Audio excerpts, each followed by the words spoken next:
Mike the Sports Guy, what I think.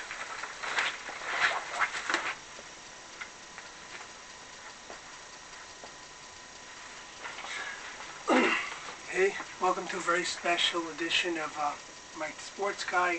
Breaking news. I don't usually do this, so I did do this for Tim Tebow and Eddie Pettit, so I guess I'm trying to stay on top of things, and this may be the first big story of the new month of April, so take it for what it's worth. I'm kind of excited about it. I think this is the first place it's breaking the story, and I heard this earlier today.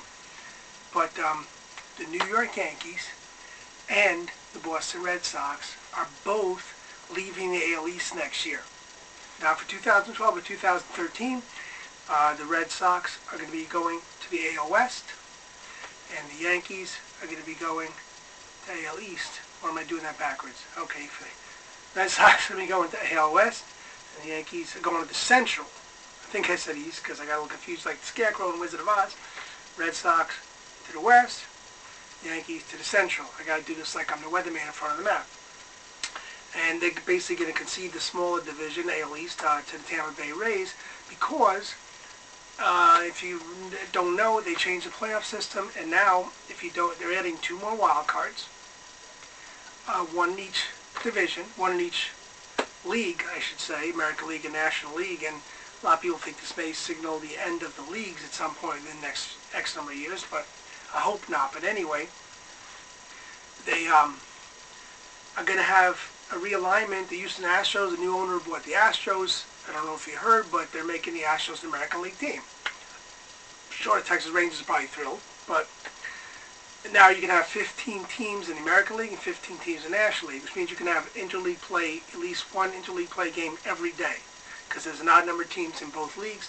There's no way you can have just National League's team play National League and American League play American League. You're always going to have some.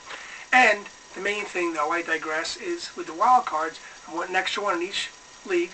So 2 wild cards National League, 2 wild cards American League. The 2 wild card teams are going to play each other. 1 game elimination. Loser goes home. That's it. Changes the dynamic of coming in second in the American League East and winning that wild card. And there's only going to be, even if there are 2, those 2 teams, 1 game playoff, that's it, you go home. So, Yankees, Red Sox, Tampa Bay, one of those teams, no matter how well they play or whatever, one of those teams is going to end up with a 1 game and done playoff. And anything can happen in a 1 game series, especially if you're busting your butt to make it playoffs at the end, and so you can't really set your rotation for the first round of playoffs. So, because of this, the Yankees going to the Central in 2013. They think they have a better chance of winning the division and not having to do the 1 game elimination. The good thing about that is I guess it eliminates that best out of 5. I'm assuming, but I could be wrong. I'm hoping that means that the next round will be best out of 7, not best out of 5, but I haven't heard any change on that because, frankly, that best out of 5 sucks. The best team doesn't always win. It's the team with the 2 best pitchers a lot of times that wins, even if the other team's got more depth in a 5-game series.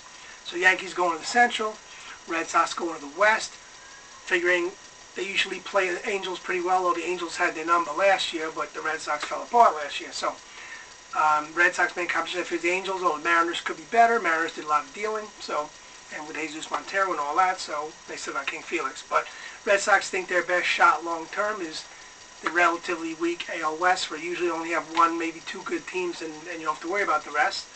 And Yankees, same thing. Well, Minnesota's falling on hard times. You got Detroit, Cleveland, maybe Minnesota, but Yankees usually have their numbers. The Yankees, although for some reason they haven't done so well against the Tigers in the playoffs, but if they play them in a best of 7, could be a whole different thing. And if they're in the same division, now they can't play each other in a 3 out of 5. See, they can't do it. They couldn't meet till the next round, I believe. So, although it's been changed. So anyway, don't want to run on too long. In a nutshell, big blockbuster news. After this year, they're talking about getting rid of all divisions anyway, so this may just be an opening salvo from the Yankees and Red Sox to get a jump on what the league may be doing within the next couple of years, which may be getting rid of divisions entirely and just scrambling up and having all AL teams play all AL teams, more balanced, get national teams playing all national teams, which I personally think would suck. But the Yankees and Red Sox will get a jump on it. Like I said, Yankees going to the Central next year, Red Sox going to the West, and they're the big teams, and they'll pull some money in. It'll bring more, money to those other teams, so they're happy. I don't know how Toronto and Baltimore might feel. Oh, hey, Buck Showalter might feel like he's got a better shot now, so Buck's probably happy too. So anyway, that's the big story. This is Mike, a sports guy, saying I gotta go. Things to do. Take care.